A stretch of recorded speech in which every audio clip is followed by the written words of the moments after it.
நாகை மாவட்டத்தின் பல்வேறு பகுதிகளில் பரவலாக மழை பெய்து வருகிறது. விவரங்களை செய்தியாளர் பாலமுத்துமணியிடம் கேட்கலாம்.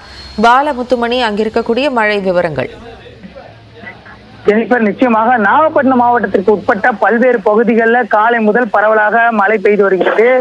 கிட்டத்தட்ட நாகப்பட்டினம் மாவட்டத்தை பொறுத்தவரை கடந்த 10 தினங்களாக அவ்வப்போது விட்டு மழை பெய்து வந்த சூழல்ல 3 தினங்களாக மழை சற்று ஓய்ந்து லேசான தூறல் மழை மட்டுமே பெய்து வந்தது.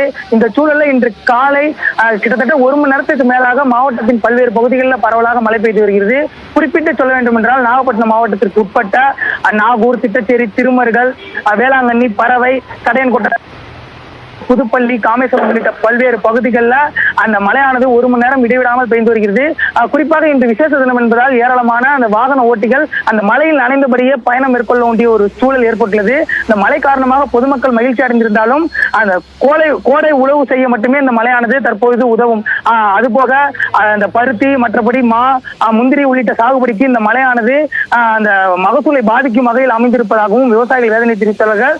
தொடர்ச்சியாக இன்னும் 2 தினங்களுக்கு மழை பெய்யும் என்பதால் அந்த பருத்தி, அதே போல முந்திரி உள்ளிட்ட சாகுபடி செய்த விவசாயிகள் சற்று கவலை அடைந்துள்ளனர். ஜெனிஃபர், விவரங்களை வழங்கியதற்கு நன்றி பாலமுத்துமணி.